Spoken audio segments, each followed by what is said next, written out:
ሰላም ሰላም ተወዳጆች እንዴት ናችሁ?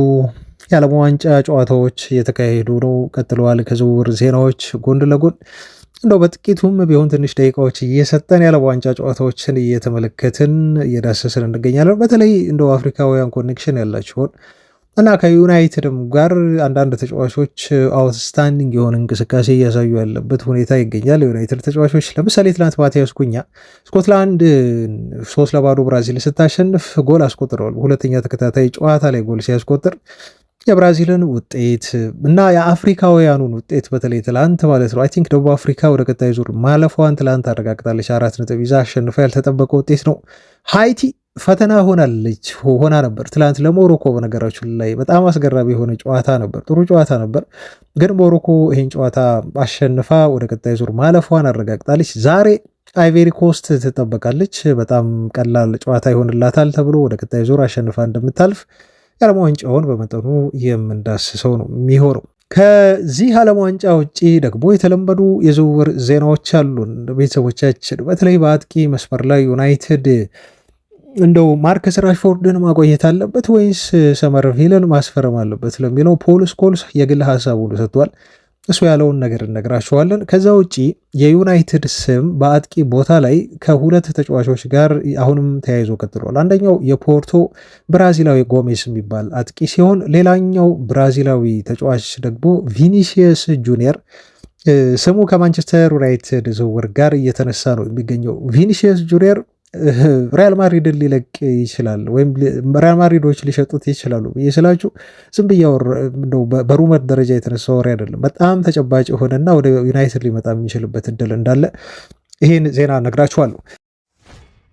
ከዛ ውጪ የተለመዱ የአማካይ ክፍል የዝውውር ዜናዎችም ደግሞ አሉን። በጣም አሰልቺ የሆነ የመጣው የማቲያስ ፈርናንዴዝ ዝውውር ጉዳይ፣ በተለይ አሁን በዚህ ሳምንት የሆነ ነገር ጠብቁ አድማጮች። የሆነ ትላንት እና ዛሬ በጣም እንቅስቃሴዎች እየበዙ ነው። ኃይለኛ ሳምንት ነው ይሄ ሳምንት። ለዚህ ተጫዋች ዝውውር ወሳኝ የሆነ ቁልፍ የሆነ ሳምንት እቺ ሳምንት ነች። በቀጣዮቹ ቀናት ወይ ዩናይትድ ከዚህ ልጅ ዝውውር ወካዋ ያደርጋል ወይ ደግሞ ተጫዋቹ ወደ ማንቸስተር ዩናይትድ ሊመጣ የሚችልበት እድል ይሰፋል። ተጫዋቹ ግን ትልቅ የሆነ ሚና መጫወት አለበት።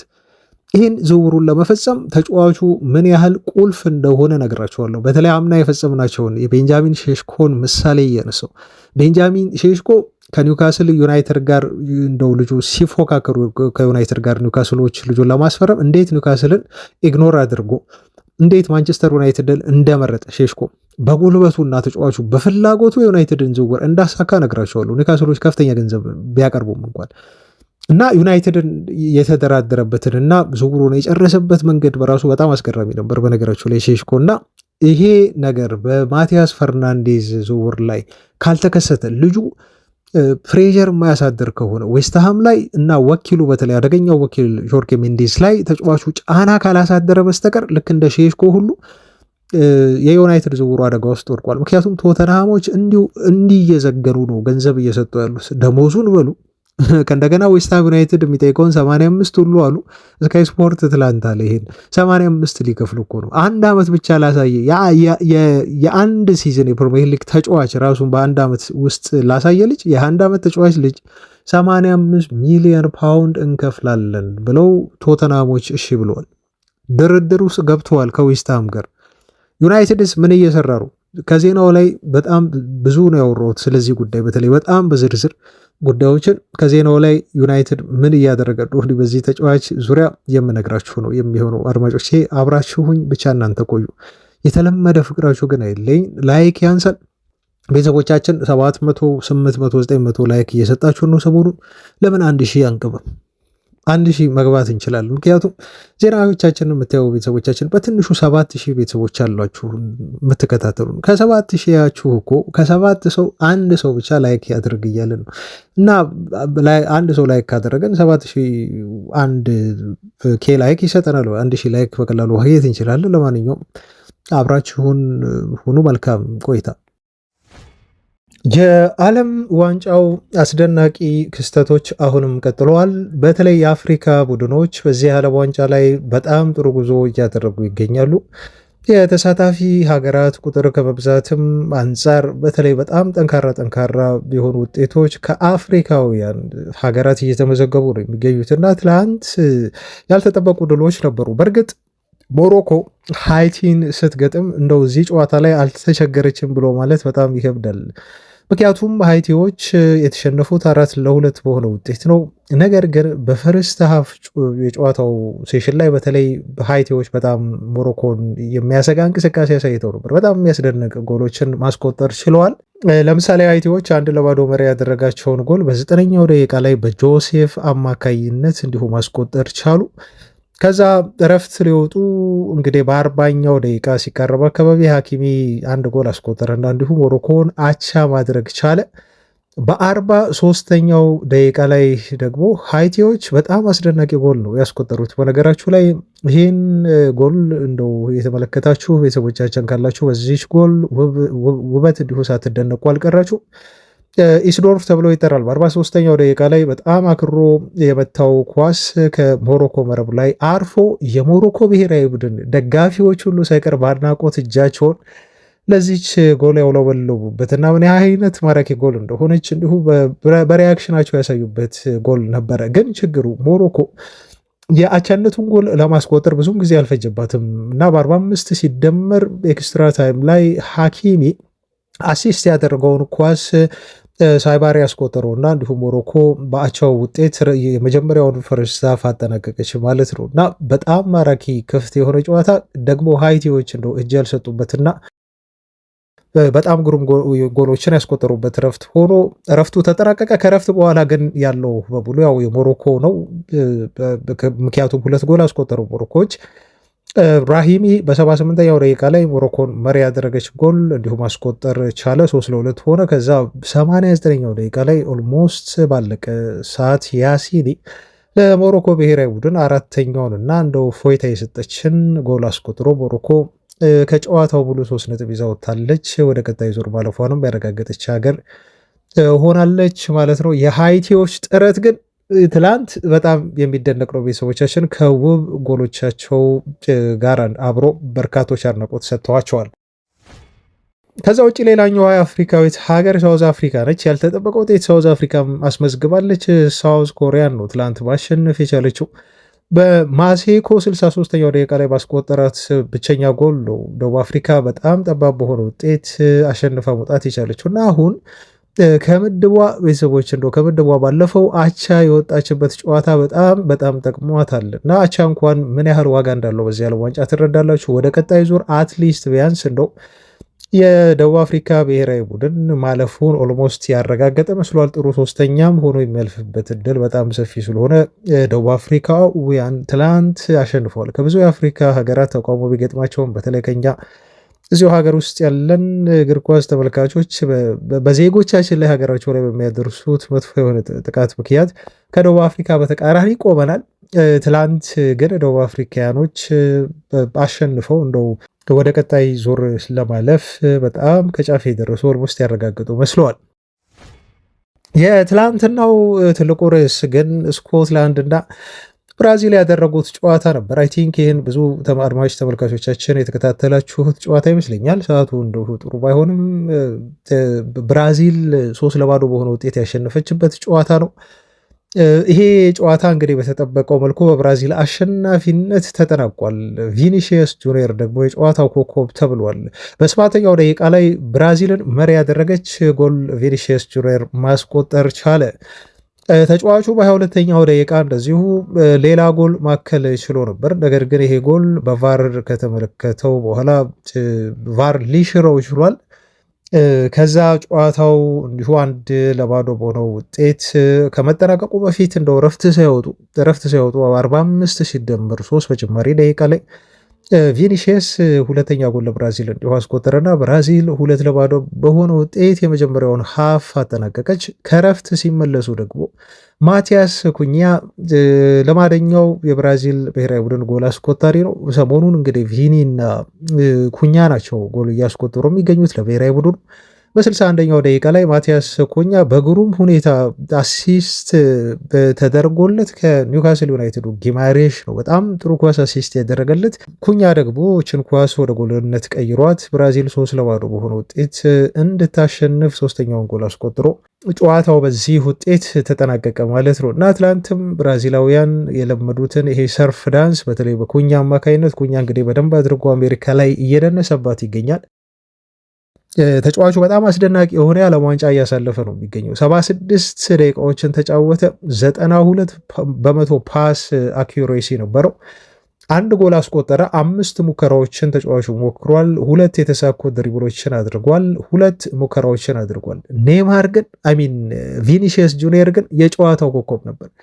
5 የተሳኩ ድሪብሎችን ያደረገ ተጫዋች ነው። 2 ጎል አስቆጥሯል። ከዛ ውጭ ደግሞ ጎል የሚሆኑ እንደው ተጨማሪ ሁሉ አትሪክ የሚሰራበትና 4 ጎል የሚያስቆጥርባቸው በጣም ጥሩ የሆኑ አጋጣሚዎችን አግኝቶ ነበር እና ይሄ የዚህ የብራዚል ብሔራዊ ቡድን ሱፐርስታር መሆኑን ቪኒ ጁኒየር በደንብ አድርጎ አሳይተዋል። በሶስቱም ጨዋታዎች ላይ የጨዋታው ኮከብ የሚያስብለውን በጣም አስደናቂ የሆነ ብቃት እያሳየ ያለ የዓለም ዋንጫው እኔ እንደውም ቪኒሺየስ በጣም የሚጠበቅ ተጫዋች ቢሆንም ግን ከሚጠበቅበት በላይ እያሳየ እየተጫወተ ሀገሩን እየጠቀመ ያለ አስደናቂ ተጫዋች ሆኖ ነው ያሳለፈው። ቪኒሺየስ በሶስቱም ተከታታይ ጨዋታዎች ኮከብ ተጫዋች ሆኗል። ከዛ ውጭ ደግሞ በሬቲንግ 9 ነው ትላንት ያገኘው 9.2 አካባቢ ማለት ነው። በጣም ትልቅ ሬቲንግ ነው ትላንት የተሰጠው። በትላንቱ ጨዋታ ላይ ከውጤቱ ውጭ በጣም አነጋጋሪ የነበረው እና ብዙዎች እንደው እሱን ሲመለከቱ በደስታ ያበዱለት ተጫዋቹም ቢሆን ስሜቱን መቆጣጠር አቅቶት እንደው ተቀይሮ ከገባ በኋላ በእንባ የተራጨበት እና ስሜቱን ሲገልጽ የነበረበት በጣም ኢሞሽናል የሆነበት ጨዋታ ሆኖ አልፏል። ለኔይማር ጁኒየር 2023 ላይ ነበር ተጫዋቹ ለብራዚል ብሔራዊ ቡድን የተጫወተው ከ3 ዓመት በፊት ነው። ትላንት ለመጀመሪያ ጊዜ ተጫዋቹ ለብሔራዊ ቡድኑ መጫወት የቻለው ማለት ነው። ያው ሰሞኑን በጣም ከፍተኛ የሆነ ከሱ ምርጫ ጋር በተያያዘ ውዝግቦች ነበሩ ታውቃላችሁ። ከዛ ውጭ ደግሞ ጉዳት በጣም ያስቸግረው ነበር ተጫዋቹን። እኛም እንግዲህ መረጣውን በተመለከተ እንደው ለብራዚል ብሔራዊ ቡድን ተጫዋቹ ምን ያህል ወሳኝ ጠቃሚ ተጫዋች መሆኑ ማይካድ ቢሆንም ግን የተጫዋቹ ፊትነስ ላይ ጥያቄ ነበረን። አንቸሎቲ ግን ተጫዋቹ በሂደት ያገግማል በሚል ተስፋ ነው ይዘውት የሄዱት። 2 ጨዋታ ካመለጡ በኋላ ነው ትላንት ከጉዳቱ አገግሞ ተቀይሮ መግባት የቻለው ማለት ነው ተጫዋቹና ልክ ኢሞሽኑ ደስታው እንዲሁ ያስታውቅ ነበር ኔይማር ፊት ላይ። ጨዋታውን በዛ ደስታ ውስጥ ሆኖ ግን ጨርሶ ታጠናቆ መጨረሻ ላይ ኔይማር አልቻለም ማለት ነው። በጣም ኢሞሽናል ሆነና ኔይማር አልቅሶ በጣም ብዙ የእግር ኳስ ቤተሰቡን ያሳዘነ ክስተት ሆኗል። የእሱን ስሜታዊ የሆነ አገላለጽ ማለት ነው ስንመለከት ብዙዎች በጣም ስሜታዊ ሆነናል እና ኔይማር ለሀገሩ ያለውን ፍቅርና ለሱ ይሄ ዓለም ዋንጫ ማለት ምን ያህል በጣም ወሳኝ እንደሆነ እንደው አሳይቷል በፋሽዋል ኤክስፕሬሽኑ። ተጫዋቹ ምናልባት የመጨረሻ የዓለም ዋንጫው ሊሆን ይችላል። የመጨረሻ የኔይማርን ድሪብሊንግ የምናይበት ዓለም ዋንጫ ሊሆን ይችላል፣ ወይ የመጨረሻ የኔይማርን ጎል የምናይበት የዓለም ዋንጫ ሊሆን ይችላል። የመጨረሻ የኔይማርን ማጂካል አሲስት ገና ቢሆንም ቤተሰቦቻችን ወደፊት የምናይበት ምናልባት የዚህ ተጫዋች የመጨረሻ የዓለም ዋንጫ ሳይሆን አይቀርም ይህ የአሜሪካ ዋንጫ። ለዛም ይመስላል ተጫዋቹ በጣም ስሜታዊ የሆነው በትላንት ጨዋታ ላይ ከነኚህ ሁሉ ጉዳቶች በተለይ ደግሞ ከረዥም ጊዜ በኋላ ወደ ብሔራዊ ቡድን ተመልሶ በዚህ ትልቅ መድረክ መጫወቱ እንዳስደሰተው ነው ከስሜቱ መረዳት የምንችለው። ይሄ ከጨዋታው በላይ እንዲሁ ብዙ ቀልብ የገዛ ክስተት ሆኗል ለማለት ነው። ለማንኛውም ዛሬ የሚደረጉ ጨዋታዎች አሉ። ኢኳዶር ከጀርመን ጋር ትጫወታለች ምሽት 4 ሰዓት። ኳራሳው እንዲሁ ከአይቬሪ ኮስት ይህን ጨዋታ በቀላሉ አሸንፈው ወደ ቀጣይ ዙር ታልፋለች ተብሎ የሚጠበቅበት ጨዋታ ነው። ምሽት 4 ሰዓት በተመሳሳይ ሰዓት መውደቋን ያረጋገጠችው ቱኒዚያ ከኔዘርላንድ ጋር በጣም ከባድ ነው ለቱኒዚያ ይሄ ጨዋታ። እንዲሁ ሌሊት አይ ቲንክ 7 ሰዓት የሚደረግ ጨዋታ ነው ሰዓቱን ካልተሳሳትኩ ቤተሰቦች። እንዲሁ ጃፓን ከስዊድን ተመሳሳይ ሰዓት ላይ ይደረጋል 7 ሰዓት። ተርኪ ከዩኤስኤ እንደዚሁ የሚያደርጉት ጨዋታም የሚጠበቅ ነው የሚሆነው። ሌሎች መርሃ ግብሮች ሌሊት የሚደረጉ ማለት ነው 10 ሰዓት። እንዲሁም ፓራጓይ ኦስትሪያ ጋር እንዲሁ 10 ሰዓት ላይ ጨዋታቸውን እንዲያደርጉ የዛሬ ፕሮግራም እና የዛሬ ሌሊት ፕሮግራም ናቸው። ለአይቬሪ ኮስት እንግዲህ መልካም ድል እንመኛለን። በጣም ብዙዎቻችን የምንጠብቀው ሌላኛው እንደው ከጎኗ የሆንላት የምንደግፋት አፍሪካዊት ጥሩም ትሄዳለች ብለን የምንጠብቃት አፍሪካዊት ሀገር ነች አይቮሪ ኮስት ዛሬ ኳራሳውን የምትገጥመው ምሽት 4 ሰዓት ላይ። ዜናዎቻችን ይቀጥሉ ቤተሰቦች። አሁን ደግሞ ዩናይትዳዊ ብቻ የሆኑ ዩናይትድ የተኮሩ መረጃዎችን ልናደርሳችሁ እንደሆ ተገኘን እዚህ ጋር የዝውውር ዜናዎችን የምናደርስበት ሰዓት ነው። ከዓለም ዋንጫው ትዝብታችን ወጣ ስንል ድጋፋችሁ ግን ያስፈልገናል። ሁሌም እንደምንለው ይህ ቻናል የቆመው በእናንተ ነው ቤተሰቦች፣ ወደፊትም የሚቀጥለው በእናንተ ነው። ይህን ቻናል ማሳደግ ማስቀጠል የምትችሉት እናንተ ብቻ ናችሁ አድማጮቻችን። እኛ ዜና ስላቀረብን ብቻ ቻናሉ አያድግም። ስለዚህ እናንተ ተሳትፎ በግድ ይላል፣ ያስፈልገናል። ደግፉን። ላይክ ማድረግ ይህን ቪዲዮ አትርሱ። ለእናንተ በጣም ቀላል የሰከንድ ስራ ነው። ላይክ አድርጎ ቪዲዮን መመልከት ለኛ ግን እጅግ በጣም ጠቃሚ ስለሚሆን ላይክ ማድረጋችሁን አትርሱ። ወደ ዝውውር ዜና ሳልፍ የማርከስ ራሽፎርድን ጉዳይ ነው የማየው። ተመለከትኩ ዛሬ አንድ ዜና። ይሄ ዜና በጣም አስደሳች ነው እውነት ለመናገር። ቶተንሃሞች ዩናይትድን ተናንቀዋል በዚህ የዝውውር መስኮት ታውቃላችሁ። ግን አሁን ምናልባት ጥሩ ስራ ሊሰሩለት ሳይሆን አይቀርም። ማርከስ ራሽፎርድን ደሞዝ ለመሸፈን ብቸኛው አቅም ያለው ቡድን እኔ ነኝ እያለ ቶተንሃም እየመጣ ነው የሚገኘው። የቶተንሃምን ፋይናንስ ያለበትን ሁኔታና እንዴት አግሬሲቭሊ ወደ ማርኬቱ እየገባ እንደሆነ በዝውውር መስኮት ላይ አውርተንበታል። በትላንት ቪዲዮ ላይ በደንብ ክለቡ ምን ያህል አግሬሲቭሊ ሌሎች ክለቦችን ሁሉ በሚያስደነግጥ መልኩ ለደሞዝ ለዝውውር ገንዘብ ለማውጣት ዝግጁ እንደሆነ ስንነግራችሁ ነበር እና አሁን ማርከስ ራሽፎርድ ወደ ዩናይትድ ተመልሷል። ታውቃላችሁ ዩናይትድ ደግሞ አውሮፓ ሻምፒዮንስ ሊግ መሳተፉን ማረጋገጡን ተከትሎ ማርከስ ራሽፎርድ ቢያንስ በትንሹ 50 ሺህ ፓውንድ የሚጠጋ ሳምንታዊ ደሞዝ ጨምሮለታል። በፊት ከነበረው ወደ 250 ሺህ እና ከዛ በላይ የሆነ ደሞዝ ነበር የሚያገኘው በሳምንት። አሁን ግን የማርከስ ራሽፎርድ ደሞዝ እስከ 325 ሺህ ፓውንድ ማደጉን ነው ሳምንታዊ ደሞዙ እየተነገረ ያለው ዩናይትድ ቻምፒዮንስ ሊግ ስለገባ ማለት ነው። ይሄን ደሞዝ የመክፈል አቅም አለኝ ብሎ እያለ የሚገኘው ግን አሁን ብቸኛው ክለብ ቶተንሃም ነው። ሌሎቹ ክለቦች ለዝውውር የተጠየቅነውን ገንዘብ አንከፍልም ብለው የሚሉት ተጫዋቹ ከፍተኛ ደሞዝ ስለሚያገኝ ነው ብለው ምክንያት እያቀረቡ ነው ያሉት። ቶተንሃሞች ግን ይሄ እንደማያሳስባቸው ተነግሯል። ተጫዋቹ አሁን ወደ ሌላ ክለብ እንዲያመራ በተለይ እንግሊዝ ለሚጫወቱ ክለቦች እንዲጫወት ውል ማፍረሻ ሂሳብ ዩናይትዶች 40 ሚሊዮን ፓውንድ ብለው አስቀምጧል። ቶተንሃሞች ግን ይሄን ገንዘብ ይክፈሉ ወይንስ እንደው ያለመክፈል ሀሳብ አላቸው የሚለው እስካሁን ግልጽ አይደለም። ተደራድረው እንዲሁ ዝውውሩን ለማስቀነስ ሂሳቡን ጥረት ያደርጉ ይሆናል። ደሞዙ ግን ችግር አይሆንባቸውም ተብሏል። ይሄ አይ ቲንክ ለዩናይትድ በጣም ጥሩ ዜና ይመስለኛል። ተጫዋቹ ፍላጎቱ ግን እዚህ ጋር በጣም ወሳኝ መሆኑን ሳንዘነጋ ማርከስ ራሽፎርድ በቀጣይ ሲዝን በዩናይትድ ቤት መጫወት ይፈልጋል ተብሎም እየተነገረ ነው ያለው እና አሰልጣኙ ከሱ ጋር ያልተስማማው ሩበን አሞሪም ነው። ስለዚህ አሞሪም አሁን ደግሞ የለም ከዩናይትድ ጋር ጸቡ ከአሰልጣኙ ጋር እንጂ ከክለቡ ጋር አይደለም ብለው የሚናገሩ ሰዎች አሉ። ካሪክ ደግሞ አጥብቆ ፈልጎታል። ብዙዎቻችን እንዲሁ እዚህ ቻናል ላይ ሀሳብ ስንሰጥበት ነበር እንደው ራሽፎርድ ራሱን አንጾ ዲሲፕሊን እንደሆኑ ተጫዋቹ በደንብ ጠንክሮ የሚሰራ ከሆነ አሁን ባለው የማንቸስተር ዩናይትድ የመልበሻ ክፍል ኤቲክስ የክለቡም ቢሆን ስነ ምግባርን ተከትሎ ከተጫወተ ምንድነው ችግሩ ራሽፎርድን በዩናይትድ ቤት ማቆየትና ተጫዋቹን መጠቀም የሚለው ላይ እንደ ሀሳብ አንስተን እናንተም ስትወያዩበት ነበር ቤተሰቦቻችን። ለማንኛውም ማርከስ ራሽፎርድ ከዩናይትድ ጋር ያለው ውሃ ሙሉ ለሙሉ አልተቆራረጠም። ኦፍኮርስ ከዚህ በኋላ ያለው የእግር ኳስ ህይወት ተጫዋቹ ከኦልትራፎርድ ውጭ ሊሆን ይችላል፣ ግን ደግሞ 100% የተዘጋ አይደለም። ይሄን አስምሩበት አድማጮቻችን። ራሽፎርድ ምናልባት ወደ ቶተንሃም አልሄድም ሊል ይችላል፣ ምክንያቱም እዛ ሻምፒዮንስ ሊግ ቶተንሃሞች አይጫወቱም ብሎ ሊል ይችላል ለተጫዋቹ፣ ወይም ደግሞ የሚፈልገው ባርሴሎና በድጋሚ ካልጠየቀው በስተቀር ተጫዋቹ ወደ ሌሎች ክለቦች ለመሄድ እንዲሁም ሊል ይችላል። ይሄን ዩናይትድ ምንም ማድረግ አይችልም። ስለዚህ ተጫዋቹን ወይ በውሰት መልሶ መስጠት ይኖርበታል ለሚፈልጉት ክለቦች፣ ወይ ለባርሴሎና ሊሆን ይችላል፣ አሊያም ደግሞ በቡድን ውስጥ አካቶ ማጫወት ነው ያለው ምርጫ ማለት ነው። ለማንኛውም ምን እንደሚወሰን በዚህ ተጫዋች ዙሪያ ወደፊት አብረን የምናይ ይሆናል። ፖል ስኮልስ ግን ሰሞኑን አስተያየት ሰጥቷል። ከቶክ ስፖርት ጋር እንዲሁ ቆይታ ያደረገው የቅርቡ ዩናይትድ ሌጀንድ ፖል ስኮልስ ስለ ሰመርቪል እና ማርከስ ራሽፎርድ ነው አስተያየቱን የሰጠው። እንደዚህ አለ። ማንቸስተር ዩናይትድ ማርከስ ራሽፎርድን በአሁኑ ከፍተኛ ደሞዙ ማቆየት ወይም 50 ሚሊዮን ፓውንድ አውጥቶ ክሪሴንሲዮ ሰመርቪልን መግዛት መካከል እንዲመርጥ ከተጠየቀ አለ ፖል ስኮልስ እያነጻጸረ ነው። የትኛው ለዩናይትድ ይበጃል? ማርከስ ራሽፎርድን አምጥቶ ማጫወት ወይንስ ደግሞ ሰመርቪልን 50 ሚሊዮን ፓውንድ ገዝቶ ማጫወት በሚል ለተጠየቀው ጥያቄ ምላሽ ሲሰጥ ነው። ይህ ክለቡ በእርግጠኝነት ሊያደርገው የሚገባ ውይይት ነው። በደንብ በዚህ ጉዳይ ክለቡ መወያየት አለበት ብሏል። ከእንግዲህ በኋላ የእግር ኳስ ውሳኔዎች በስሜት ላይ ብቻ ሊመሰረቱ አይችልም ይላል ፖል ስኮልስ። ማርከስ ራሽፎርድ በእውነት በማንቸስተር ዩናይትድ መቆየት ከፈለገ የደሞዝ ጥያቄውን ቀንሶ ለቦታው ሲታገል ማየት እኔ ይፈልጋለሁ።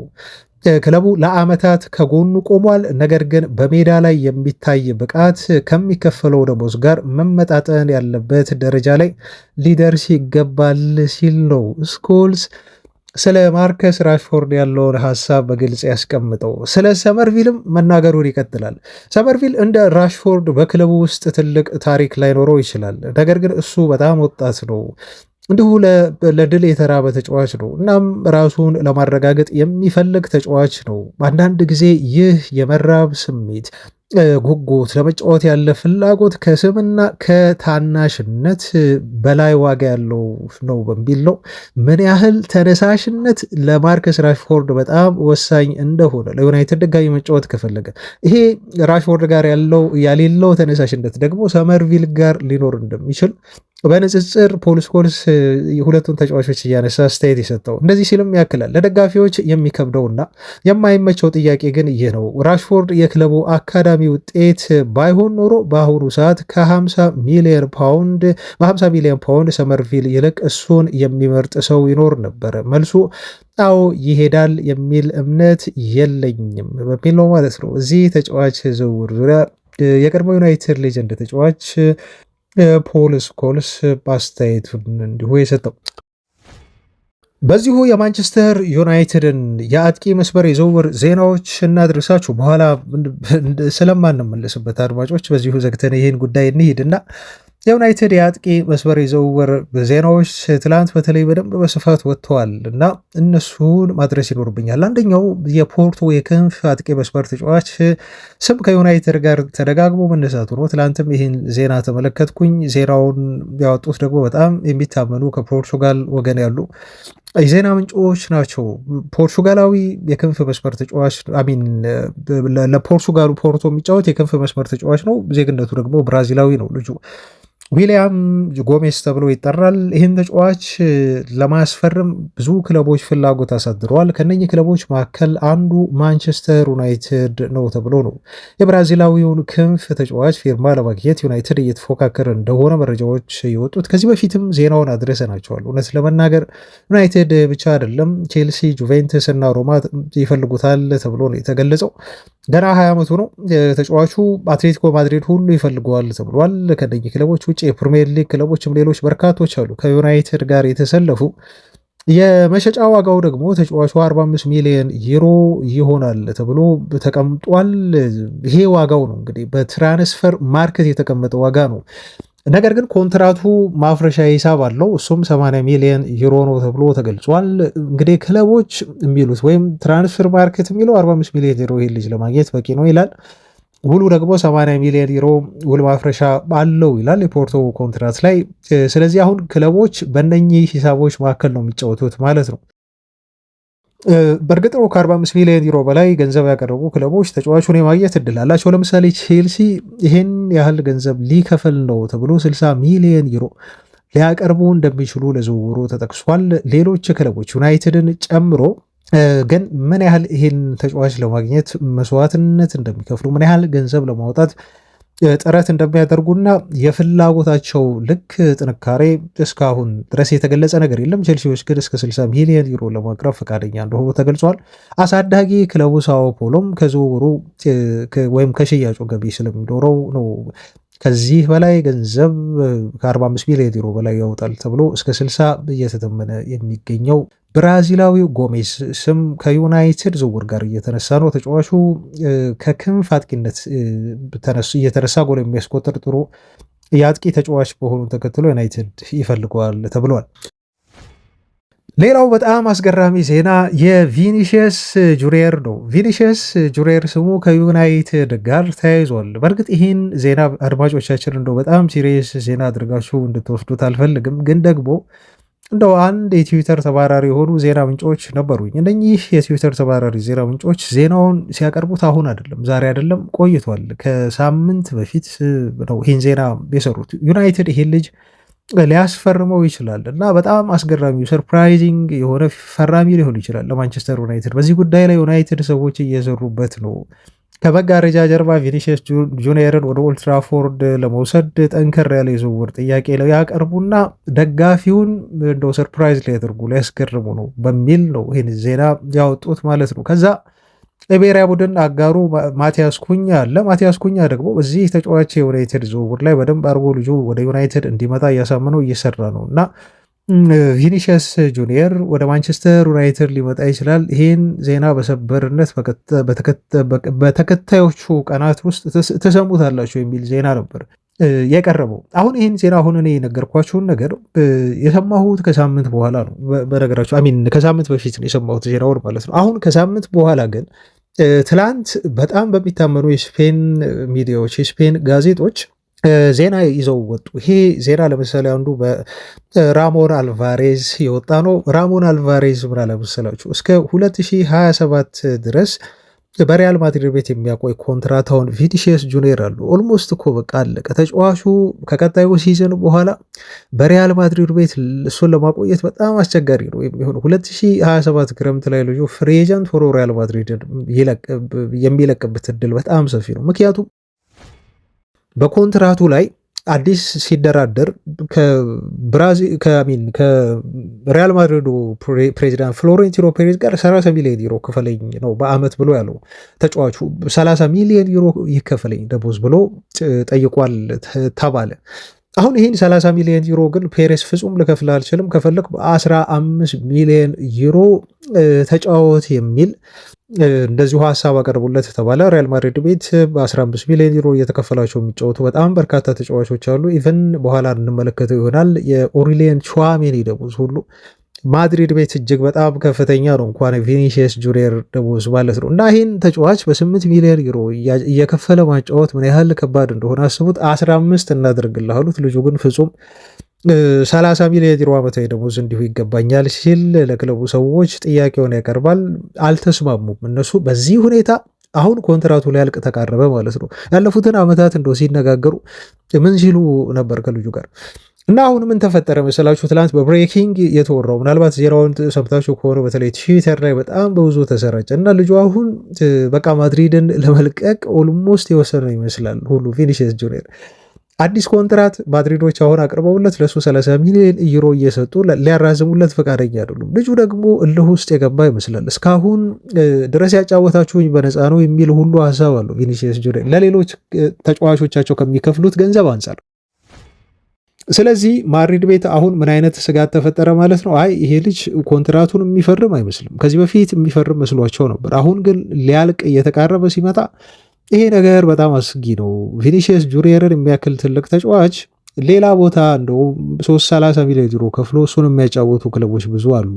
ይሄን ልጅ ኮንትራቱን አጠናቆ በነፃ ዝውውር ክለባችን ከሚለቅ ይልቅ ብንሸጠው ይሻላል የሚል ሀሳብ በሪያል ማድሪድ ቤት አሁን እየመጣ ይገኛል። እሱን በዚህ ክረምት ላይ እንሽጥና ሌሎች ተጫዋቾች ደግሞ ማርኬቱ ላይ አሉ እሱን ሊተኩ የሚችሉ ለምሳሌ አሁን ኦሊሴ ስማቸው ተያይዘዋል፣ ሰምታችኋል። ፕላስ ደግሞ አልቫሬስ የሚባለውም ተጫዋች የአትሌቲኮ ማድሪድ ምርጫው ባይመስለኝም ግን ወደ ማድሪድ መሄድ እሱ ወደ ባርሴሎና አይፈልግም። ማድሪዶች አጥብቀው ይፈልጉታል።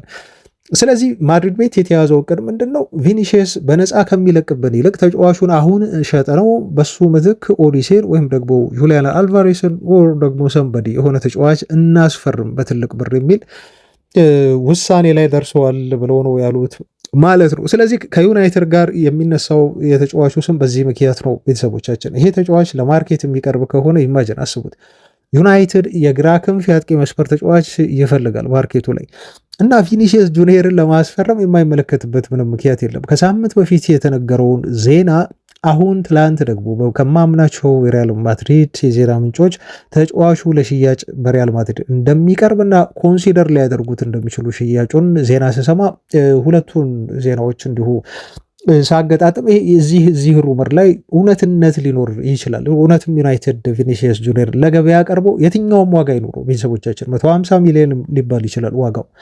ማንቸስተር ዩናይትድ ግን ዝም ብሎ ሊመለከት አይችልም። በግል በተለይ ተጫዋች ወደ ዩናይትድ የመምጣት ፍላጎት ካለው እንደሚባለው ከሆነ ልጁ ወደ እንግሊዝ መጥቶ ሊጫወት ይችላል። ወደ አርሰናልም ስሙ እየተነሳ ነው የሚገኘው። ዩናይትድ የማይጨረትበት ምክንያት አይታየም። ምክንያቱም ይሄ ጄኔሬሽናል የሆነ ተጫዋች ነው። በጣም ትልቅ የሆነ ጦት ነው ለሪያል ማድሪድ። ለሚያገኘው ክለብ ደግሞ ቪኒሲየስ ጁኒየር ክለቡን ወደ ከፍታ ላይ ያሸጋግር የሚችል ትልቅ ተሰጥኦ ነው የሚያገኘው። ዓለም ዋንጫ ላይ እያሳያለውን ብቃት ተመልክታችኋል። እና ዩናይትድ ኢማጂን ይሄ ተጫዋች ቢኖረው ፊት መስመሩ ምን አይነት ቲም ሊሆን እንደሚችል ማለት ነው አድማጮች። እና እንደው ለሩመሩ ቦታ እንድሰጠው የሆንኩት በተለይ የትላንቱን ዜና ከተመለከትኩ በኋላ ነው እንጂ ይህን ያህል ትኩረት አድርጌ ወደ ዩናይትድ ቪኒሲየስ ጁኒየር ሊያመራ ይችላል ብዬ ለወራችሁ እንዲሁ ፈልጌ አይደለም። ግን ደግሞ በቀጣዮቹ ቀናት ላይ በትረስት ቤተሰቦች ብዙ አይነት ዜናዎች በዚህ ተጫዋች ዝውውር ጉዳይ በተለይ ከዩናይትድ ጋር እየተያዘ ሊወጣና ልትሰሙ ትችላላችሁ። ስለዚህ በጣም በቅርበት የምትከታተሉት የዝውውር ዜና ይሆናል። የቪኒሲየስ ጁኒየር ማድሪድን መልቀቅ 1-2 ወደ እንግሊዝ መጥቶ ደግሞ ለዩናይትድ መጫወት ከሌሎች ክለቦች ስም ጋር ስሙ ሊያዝ ሊጨመሩ ሌሎች ክለቦች ይችላሉ። ዜናውን በተከታዮቹ ቀናት ትሰሙታላችሁ። ለማንኛውም ቪኒሲየስ ጁኒየር ከዩናይትድ ጋር ስሙ ተያይዟል የሚለው ትላንት የሰማነው የዝውውር ሩመር ነው። ዜናዎቻችን እንደቀጠሉ ናቸው። የዝውውር ዜና ላይ እንገኛለን። ክቡራን አድማጮቼ ቅድም ስለ ዓለም ዋንጫው መረጃዎችን ሳደርሳችሁ ነበር በመጀመሪያው የዜና ክፍሌ ላይ እና ትላንት ሜክሲኮ ማሸነፏን ተከትሎ አሁን በዚህ ዓለም ዋንጫ ላይ ወደ ቀጣይ ዙር ካለፉ አፍሪካዊ ሀገራት መካከል አንዷ ሳውዝ አፍሪካ ሆናለች። ቅድም እንደው የማለፍ እድል አላት እያልኩ ሳወራ ነበር። ቴብሉን አሁን ተመለከትኩ። የቼክ ሪፐብሊክ እና የሜክሲኮ ውጤት በሜክሲኮ አሸናፊነት ስለተጠናቀቀ ነው። ሜክሲኮ አሁን አሸንፋለች ሶስቱንም ተከታታይ ጨዋታ። በጣም አስደናቂ የሆነ ብቃት ላይ ነው የሚገኙት። ምንም አይነት አቻ አልወጡም። ምንም አይነት ሽንፈት አልደረሰባቸውም። 6 ጎሎችን ማስቆጠር ችለዋል እና ትላንት ከቼክ ሽንፈት በኋላ ቼክ መውደቋን ያረጋገጠች ከዓለም ዋንጫው ሀገር ሆናለች። ደቡብ አፍሪካ ደግሞ ወደ ቀጣይ ዙር ያለፈች ያረጋገጠ ሀገር ሆናለች። ቅድም እንደው እድል አላት ሳውዝ አፍሪካ ብዬ ስለተናገርኩ ነው። ቴብሉን ቼክ ስላላረኩ እንዲሁም ሜክሲኮን ውጤት ቼክ አላደረኩም። በዛ ምክንያት ይሄን በዚህ ያርሙኝ ቤተሰቦች። ለማንኛውም አድማጮች ወደ ዝውውር ዜናዎቻችን እንለፍ እና ያው የምትጠብቁት የዝውውር ዜና ነው አሁን ማደርሳችሁ። እንደው አንዳንዴ በጣም አሰልቺም ሊሆን ይችላል እውነት ለመናገር አድማጮች። ያው የዩናይትድ ቻናል ነው ታውቃላችሁ ቻናሉ። ስለዚህ ስለ ዩናይትድ ብቻ ነው ማውራት የምንችለው ያለብን እና አንዳንድ ጊዜ ብሬኮችን አናገኝም። የዜና ብሬክ ማለት ምን ማለት ነው? ግዴታ ቻናሉ ዩናይትድ ስለሆነ ስለ ዩናይትድ ብቻ ነው የምናወራው። እዚህ ጋር ደግሞ የማቲያስ ፈርናንዴዝ ዝውውር ጉዳይ የዩናይትድ ኬዝ ነው እና አሁን ክለቡ የያዘው ትልቁ ሚሽን ነው እና ቀን በቀን ዜናዎችን ስናወራ አንዳንድ ጊዜ የመደጋገም ነገር ሊመጣ ይችላል። ይህን ደግሞ እኛ ኮንትሮል የምናደርገው አይደለም። ሆም ብለን አስበን የምናደርገው ነገር ሳይሆን የቻናሉ ኮንቴንት ይዘትም ከዚህ ጋር ስለሚያዝ ነው። ግዴታ ያለውን ነገር እያስረግጠን አሁን ያለበትን ተጨባጭ ነገር አዲስ ነገርም ካለ እየጨመርን ለእናንተ ማውራት ስላለብን ግዴታ እንደው ማብራራትም ካለብን የሚብራሩ ነገሮችን ለማብራራት ጥረት ስለምናደርግ የሚሆን ነገር ነው። አይ ቲንክ እንደማትሰለችውን ተስፋ እናደርጋለን። ግን አሰልቺ ይመስላል። ይሄ የዝውውር ባህሪ ነው። ኦፍኮርስ ታውቃላችሁ። ከዚህ በፊትም የመጀመሪያችሁ አይደለም። ከኔ ጋር በሌሎች ቻናሎችም ላይ እንዲሁም የዛሬ ዓመት ዝውውር ነገሮችን ስናወራ እንደዚህ አይነት አሰልቺ ባህሪያት አሉት። ዝውውሮች ብዙ ጊዜ በሰላም እና በፍጥነት አይጠናቀቁም። በተለይ ዩናይትድ ኢንቮልቭ የሚያደርግበት ዝውውር ማለት ነው። አድማጮቻችን በጣም ተገላሉ። በጣም ብዙ ድራማዎች አሉት። እነኛን ድራማዎች ግን እንግዲህ በትዕግስት እንደምትሰሙና እንደምታልፏቸው በጣም ተስፋ አደርጋለሁ። እንለፍ። አሁን ወደ ዜናው እንለፍ። ቶተንሃሞች አምርረዋል። ቤተሰቦቻችን ቶተንሃሞች አመረሩ። አንድ ዜና በመጥቀስ እንዲሁ ልንገራቸው ከምንጬ ማቴዎ ሞሬቶ ተብሎ የሚጠራው ጣሊያናዊ ጋዜጠኛ አሁን እንደ ጥሩ ምንጭ መጠቀም አለብኝ ቤተሰቦች። ምክንያቱም ይሄ ሰው ከዚህ በፊት ቶተንሃሞች ከተጫዋቹ ጋር ከስምምነት ላይ ደረሱ ብሎ ብሬክ ያደረገልን ሰው ነው። ሌሎች ሚዲያዎች ሳያወሩት ፋብሪሶ ሮማኖ አላወራም። እውነት ለመናገር ከቶተንሃም ጋር እንደተስማማ ፋብሪሶ ሮማኖ ሌሎች በጣም የሚታመኑ የዜና ምንጮች ካወሯቸው በኋላ ነገሮችን ማጣራትና እሱ ደግሞ የራሱን ዜናዎች የማቅረብ እንደዚሁ ልማድ አለው። አንዱ ማቴዎ ሞሬቶ ከቶተንሃም ጋር እንደተስማማ የገለጸልን ሰው ተጨማሪ ደግሞ ትላንት ምን አለ? ቶተንሃምና ዌስትሃም ዩናይትድ አሁን ድርድር ውስጥ ገብተዋል አለ። ኔጎሽዬሽን ላይ ናቸው። ተጫዋቹን ለማዛወር ሲል የተናገረው ሮቤርቶ ዲዘርቢ ተጫዋቹን ፕራዮሪቲ ታርጌት አድርጎታል እና ተጫዋቹም ቢሆን ወደ ቶተንሃም ለማምረት ግሪን ላይት ሰጥቷል አለ። የዚህን ሰውዬ ንግግር ኢግኖር ማድረግ አልችልም አድማጮቼ። ከዚህ በኋላ ስለ ማቲያስ ፈርናንዴዝ የሚያወራቸውን ዜናዎች፣ መረጃዎች በሙሉ ሲሪየስሊ ነው የምከታተለው። ለእናንተም ሲሪየስሊ ይህን ጉዳይ አደርሰዋለሁ። አሁን እሱ ዛሬ የነገረንን ዜና ነገ ትሰማላችሁ። እሱ ይሄን ያወራው ትላንት ነው፣ አይ ቲንክ ትላንት ማታ መሰለኝ። አሁን ከዛሬ ጀምሮ ነገ ደግሞ ሌሎች የእንግሊዝ ሚዲያዎች፣ ጋዜጦች ደግሞ ቶተንሃም ጋር ድርድር ጀምሮ ወይ ማቲያስ ፈርናንዴዝ ወደ ቶተንሃም ሊሄድ ክለቦቹ ሁለት ስምምነት ላይ ለመድረስ እንዲሁ ተቃርበዋል የሚል ዜና ሊያወጡ ይችላሉ። ስለዚህ ይህን ሰውዬ በደንብ እንደ ሶርስ አድርገን መጠቀም ይኖርብናል ማለት ነው። ፋብሪዞ ሮማኖ ብዙ ጊዜ ይዘገያል። ስለሚዘገይ እሱም የሚናገራቸውን ነገሮች ግን እየተከታተልን እንዲሁ እናደርሳቸዋለን ማለት ነው። ሌላው በጣም የሚታመን የዜና ምንጭ የስካይ ስፖርት ጋዜጠኛ ነው የተናገረውን ነገር ልንገራቸው። ቶተንሃሞች ለማቲያስ ፈርናንዴዝ ይፋዊ የዝውውር ገንዘብ ሊያቀርቡ ተዘጋጅተዋል አለ ስካይ ስፖርት። ልብ በሉ ምን ያህል አሁን ከልጁ ጋር ያለውን ነገር እየጨረሱ ወደ ክለቡ ዌስትሃም ዩናይትድ ዝውውሩ ለማጠናቀቅ እየሄዱና እየገፉበት እንደሆነ የሚያመላክት ሪፖርት ነው እየወጣ የሚገኙ። ፕላስ የስካይ ስፖርት ዘጋቢው ምን አለ? ቶተንሃም ዌስትሃም የጠየቀውን 85 ሚሊዮን ፓውንድ ለመክፈል ፈቃደኛ ናቸው አለ። በጣም ትልቅ ነው ዜና ይሄ፣ ይሰበርበት። ስካይ ስፖርት ነው ያለው። ቤተሰቦች 85 ሚሊዮን ፓውንድ ዌስትሃም የጠየቀውን ሂሳብ ለመክፈል ቶተንሃም ፈቃደኛ ሆነ፣ ዝግጁ ናቸው ይለናል ዜናው። ማንቸስተር ዩናይትዶች በበኩላቸው የራሳቸውን ጥያቄ የራሳቸውን ፓኬጅ ለማቅረብ እየተዘጋጁ ነው። መጀመሪያ እንደውም ዩናይትዶች ይላል ስካይ ስፖርት 60 ሚሊዮን ፓውንድ ነበረ ለተጫዋቹ ዝውውር በቂ ነው ብለው ሲያስቡ የነበረው። ነገር ግን አሁን ይሄንን ሂሳብ ለመጨመር አለ ስካይ ስፖርት፣ ልብ በሉ ለመጨመር ምን ያህል እንደሚጨምሩ የገለጸልን ነገር የለም። ከዚህ በፊት እስከ 70 ሊሄዱ ይችላሉ ተብለናል። አሁን ደግሞ አዲስ ከዚህ አሻሽለው እስከ 70 ብቻ ያሉትን ነገር ከፍ አድርገው 75 ወይ 80 ወይ ደግሞ 85 ሚሊዮን ፓውንድ ቶተንሃም ለማቅረብ የተዘጋጀውን ያቀርባሉ ወይ? የዩናይትዶች ሰዎች የዛሬ ዜና ነው፣ ወደፊት የምናውቀው መረጃ ነው የሚሆነው ማለት ነው የዛሬው ዜና። ግን አሁን ዩናይትዶች ደግሞ የራሳቸውን ፓኬጅ ቶተንሃም በቃ ነው ይከፍላሉ አለ።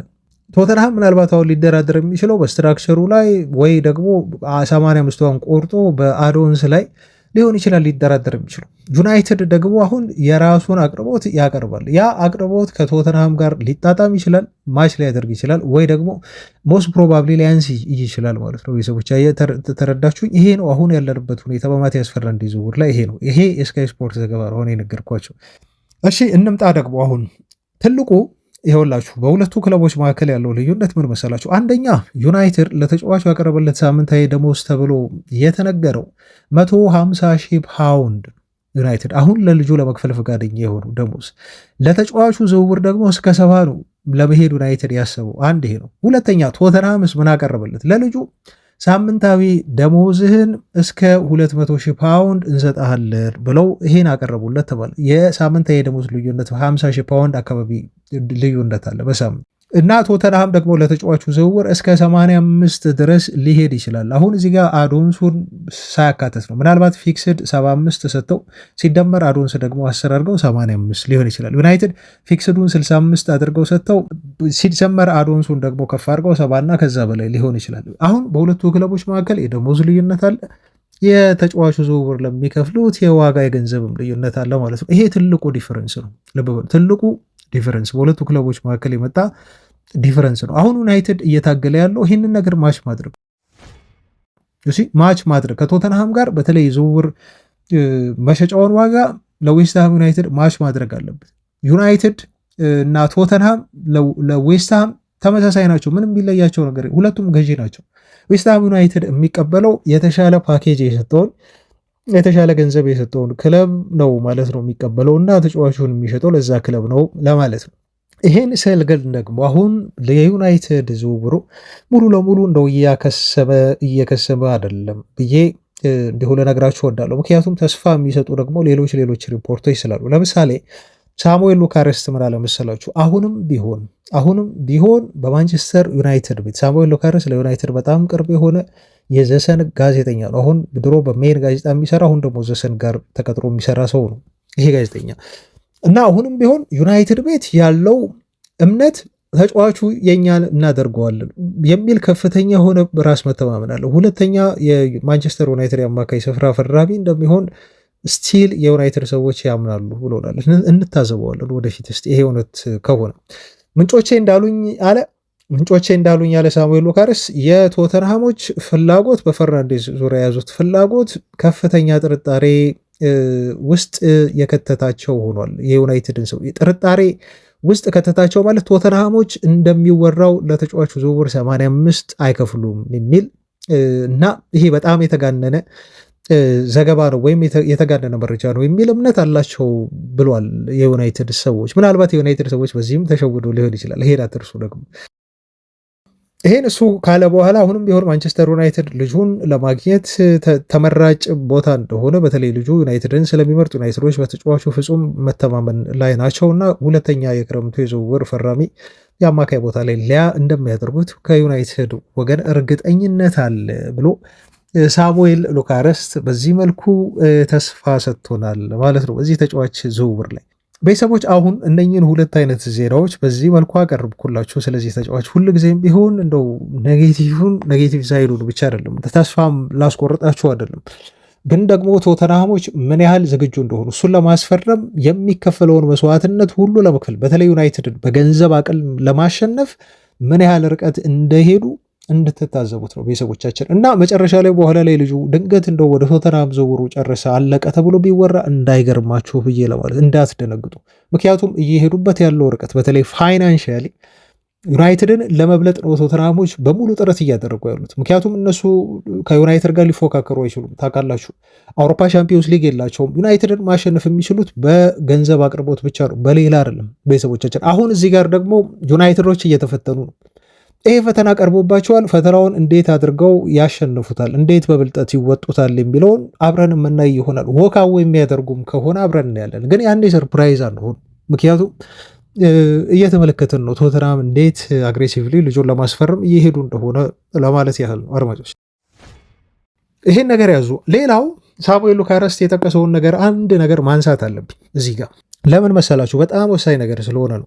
ለምሳሌ ባለፈው ክረምት የዝውውር መስኮት ላይ ዩናይትድ ተጫዋቾችን ሲያስፈርም በጣም ዲሲፕሊንድ ነበር። ዲሲፕሊንድ ስንል ምን ለማለት ነው? አንድን ተጫዋች ለማስፈረም ዩናይትድ ከ70 ሚሊዮን ፓውንድ በላይ አይከፍልም። ይሄን እንደ ፖሊሲ ይዘውታል። ካስታወሳችሁ በዚህ ክረምት የዝውውር መስኮት ዩናይትድ 2 አማካዮችን ያስፈርማል። ኤሊት የሆኑ አማካዮችን ገና የዝውውር መስኮቱ ሊከፈት ሲቃረብ ይህን ዜና አድርሻችሁ ነበር። 2 ኤሊት የሆኑ አማካዮችን ያስፈርማል። እነኚህ አማካዮች ግን ዋጋቸው 70 መሆን አለበት። ከ70 ሚሊዮን ፓውንድ የሚበልጥ አማካይ መሆን የለም። ፊክስድ ፕራይሱን ነው አሁን ያልኳችሁ። አዶንስ ሲሆን ወይ 5 ወይ 10 ሊጨመር ይችላል እሱ አዶንስ። ግን ዩናይትድ ከ70 ሚሊዮን ፓውንድ በላይ ለአንድ አማካይ ተጫዋች ዝውውር ላለማውጣት ዩናይትድ ወስኗል የሚል እና በ77 2 ኤሊት የሆኑ አማካዮችን ለማስፈረም ወደ ገበያ ያወጣል። ከዛ ደግሞ 3ኛ አማካይ በትንሽ ዋጋ እንዲሁ ሊጨምር ይችላል የሚል ዜና እንዲሁ ሳደርሳችሁ ነበር። ያኔ ካስታወሳችሁ መጀመሪያ የዝውውር መስኮቱ ከመከፈቱ በፊት። አሁን እየሰማን ያለው ነገር በሙሉ ይሄን የሚያጠናክር ነው። ለማቲያስ ፈርናንዴስ ከ70 በላይ አንሄድም የሚል ነገር መጣ። እሺ የአምናውን ደግሞ የዝውውር መስኮት እንቅስቃሴያቸውንና ዲሲፕሊናቸውን እንደ ምስክርነት እንዲሁ ልውሰድላችሁ። ለምሳሌ ብሪያን ምቡሞን ሲያስፈርሙት ማንቸስተር ዩናይትድ ፊት ለፊት የሚከፈል 65 ሚሊዮን ፓውንድ ነው የከፈለው። ከዛ እንደ አዶንስ ደግሞ የታየ ምናልባት 5 ሚሊዮን ፓውንድ ሊኖር ይችላል፣ 70 ይደርሳል ማለት ነው የዚህ ተጫዋች ዝውውር ዋጋ። ለቤንጃሚን ሼስኮን ስናስፈርም 66.26 ሚሊዮን ፓውንድ አፍሮንት የሚከፈል ነው ፊክስድ የሆነው ፕራይሱ ማለት ነው። ከዛ በኋላ ሲደመር አዶንስ ብላችሁ ነው የምትሄዱት። ከአዶንሱ ጋር የተጫዋቹ የዝውውር ገንዘብ እስከ 70 ሚሊዮን ፓውንድ ሊደርስ ይችላል ማለት ነው። ስለዚህ በእነኚህ 2 ኬዞች በእነኚህ 2 ዝውውሮች ዩናይትድ ዲሲፕሊን እንደሆኗል። የማቲያስ ኩኛ ዝውውር ታውቃላችሁ ውል ማፍረስ ነው። ዩናይትድ እስከ 70 አልደረሰም፣ 60 ምናምን አካባቢ ነው፣ 62 ሚሊዮን ፓውንድ አካባቢ ጨርሶ። በእነኚህ 2 ዝውውሮች ላይ ግን ዩናይትድ በጣም ዲሲፕሊንድ ነው። 70 ሚሊዮን ፓውንድ ለዝውውሮቹ ማክሲመም ያወጣው ገንዘብ ነው።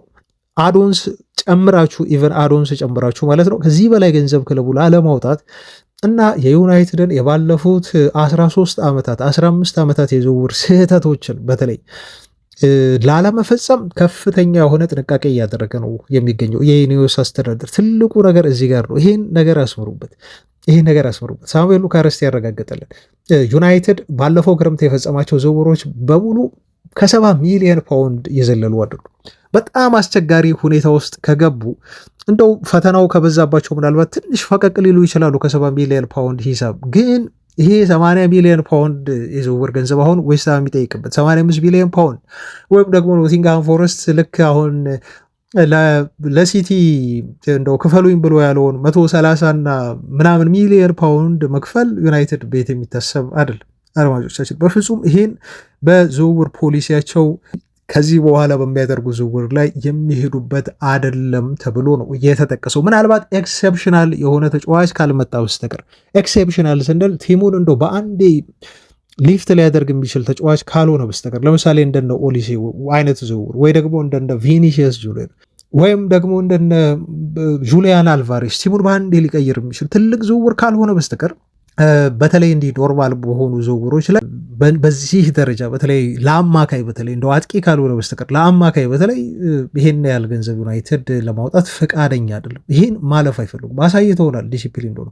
ወካዌ ያደረጉ ከኤሌት አንደርሰን ዝውውር ከዳያሞንድ ዝውውር እንደዚሁ ወካዌ ያደረጉ እድሜው እና እንደው ተጫዋቹ ይህን ያህል ገንዘብ የሚያወጣ አይደለም ብለው ከቶናሊ ዝውውርም እንደዚሁ ወካዌ ያደረጉ እንጂ እነኚህ ዝውውሮች በሰባ ምናልባት እስከ 80 የሚፈጸሙ ቢሆን ኖሮ ዩናይትድ እነኚህን ተጫዋቾች ሁሉ ያስፈርም ነበር። ግን በቃ እንደ ፖሊሲ አድርገው ይዘውት በጣም ሲሪየስሊ እየሰሩበት ያለ ነገር ነው ይህን ጉዳይ ማለት ነው። አሁንም እየደገሙ ያሉት በማቲያስ ፈርናንዴዝ ዝውውር ላይ ይሄንን ነው እና ይሄን ነገር በደንብ አድርጋችሁ ቤተሰቦቻችን ተመልከቱ፣ አይምሯችሁ ውስጥ አስቀምጡ። ዲሲፕሊን ሆኖ ነው እየሰሩ ያሉት። ክለቡን ይጠቅማል ይሄ ጉዳይ አላቅም። እሱን ቤተሰቦቻችን ጥሩ ነው እናንተ ትደግፉታላችሁ ትቃወሙታላችሁ አላቅም።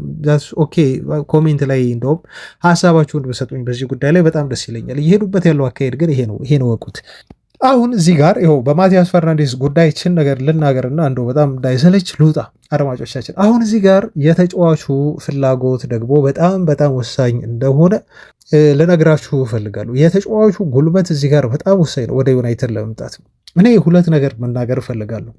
አንደኛ ማቲያስ ፈርናንዴዝ ለቶተንሃም በሩን ከፍተዋል። ተጫዋቹ ወደ ቶተንሃም ለመሄድ ዝውውር ጥያቄያቸውን ተቀብሎ ከዌስትሃም ጋር የሚያደርጉትን ስምምነት ብቻ የሚጠብቅ ከሆነ ዛት ዚት ቤተሰቦቻችን ይሄን ተጫዋች እነርሰው። ምክንያቱም ልጁ ለዩናይትድ ለመጫወት ቅድሚያ አልሰጠም። ልጁ ብር ነው የፈለገው። የሚፈልገውን ብር፣ ደሞዝ፣ ጥቅማጥቅም ወይ የፊርማ ክፍያ ወይ የወኪል ኤጀንት እና ወኪሉን ነው ራሱን ጠቅሟል። ወይም ደግሞ ከሁለት አንዱ ወኪሉን ነው ልጁ እየጠቀመው ብዬ ነው እኔ በግሌ የምወስደው። ማቲያስ ፈርናንዴዝ ደግሞ ለማንቸስተር ዩናይትድ ከመጫወት ይልቅ ቶተንሃምን ለመጫወት መርጦ ከሆነ ዛት ኦኬ ይሄድ ልጁ በቃ መንገዱ ክፍት ነው። ቤተሰቦቻችን እኛ ምንም ማድረግ አንችልም። ተጫዋቹን እንደውም ዩናይትድ ይሄን ያህል ለማስፈረም መለመን የለበትም። ምክንያቱም ዩናይትድ ትልቅ ቡድን ነው። የማቲያስ ፈርናንዴዝን የመሳሰሉ ተጫዋቾችን የሚለምን ቡድን ዩናይትድ መሆን የለበትም። ለእኛ ተጫወትልን ብሎ ማለት ነው።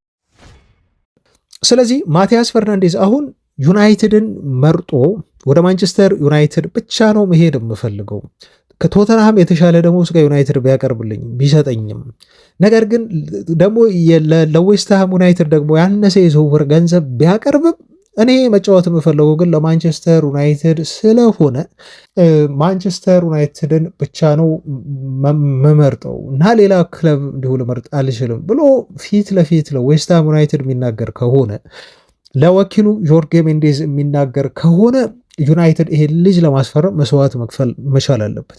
እስከ 75 ሚሊዮን ፓውንድም ቢሆን ለመክፈል ዩናይትድ ዝግጁ መሆን ማጥበብ አለበት የቶተንሃም ልዩነት። ቶተንሃም 85 ለማቅረብ ከሞከረ ዩናይትድ ትንሽ እንኳን ቢሆን መቅረብ መቻል አለባቸው። የ10 ሚሊዮን ፓውንድ ዲፈረንስ ከሆነ የልጁ ፍላጎት ያችን 10 ሚሊዮን ፓውንድ ዲፈረንስ ትሸፍናለች ማለት ነው። ቤተሰቦች የገባችሁ ምላችሁ።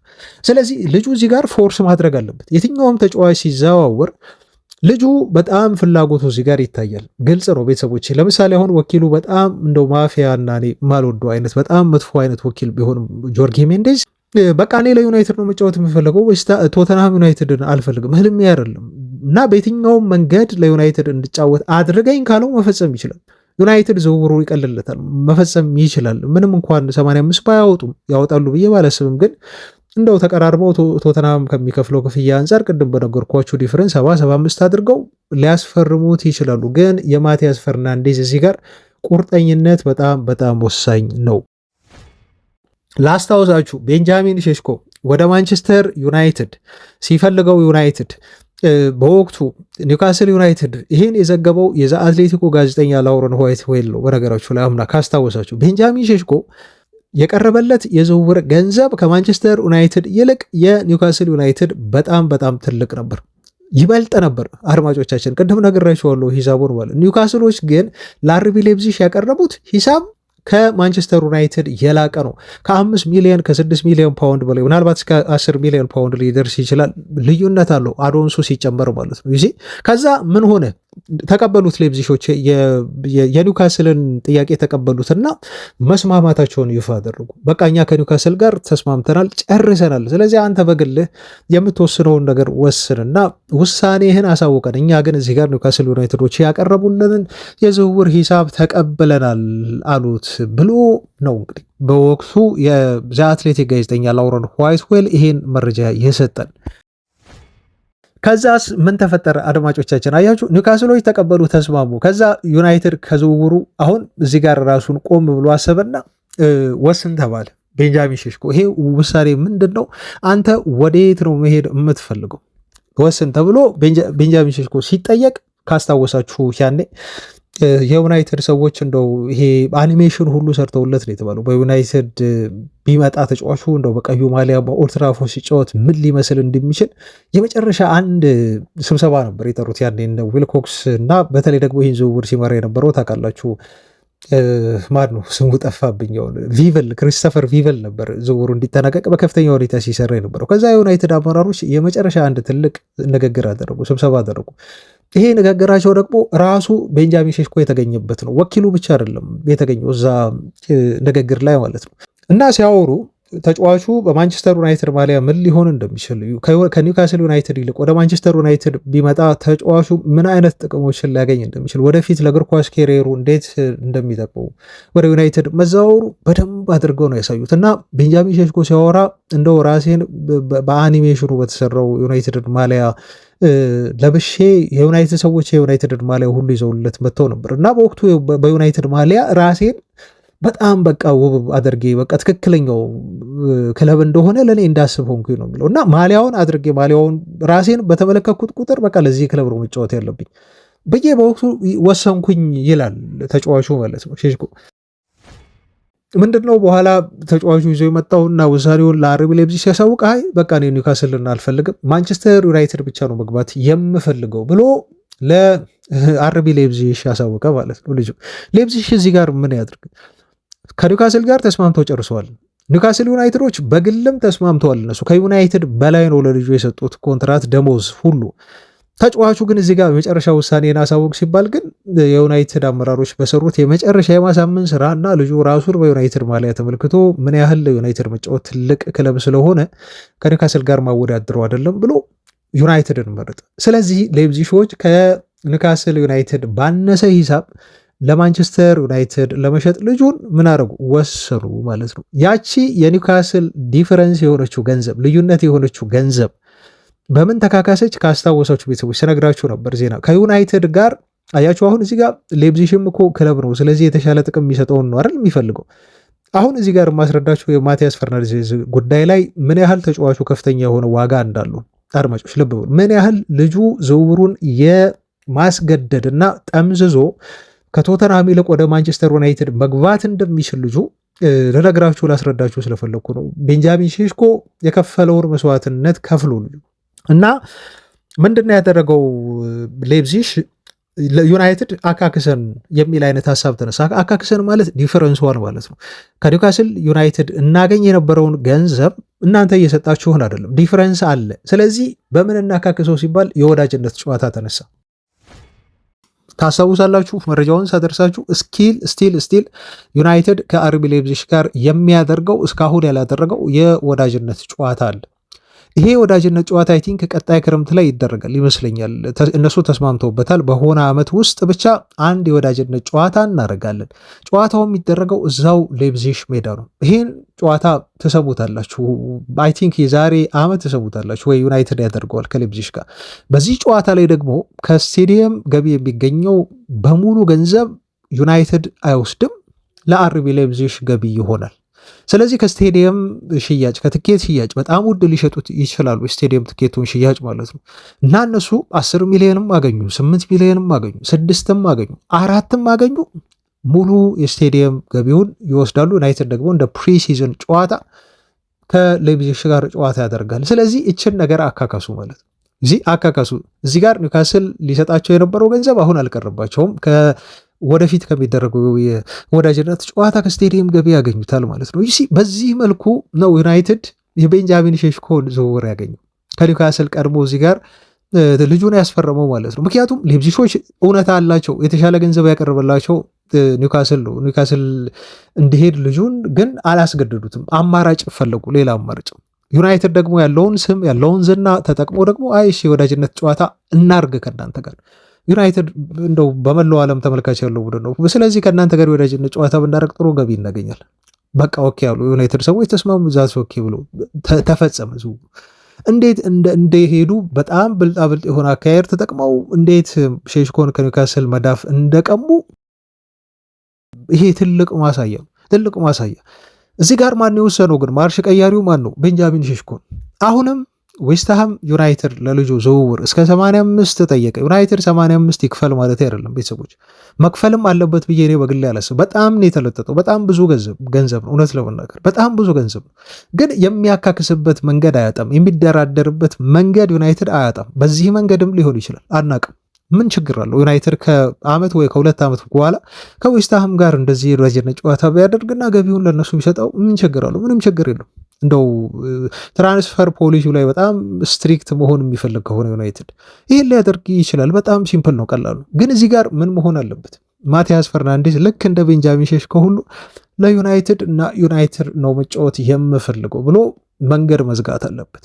አለቀ፣ መንገድ መዝጋት አለበት። ይሄንም ማያደርግ ከሆነ ለቶተንሃምም እየሳቀ ችግር የለውም ለእናንተ ጨዋታለሁ የሚል ከሆነ ዩናይትድም እኔ ህልሜ ከብሩኖ ጋር መጫወት ነው ብሎ ከሆነ ፈገግ እያለ ነው ዩናይትድም ልጁ እንደው ሁለቱንም በአንድ የሚያጫውት ከሆነ ግን ከባድ ነው።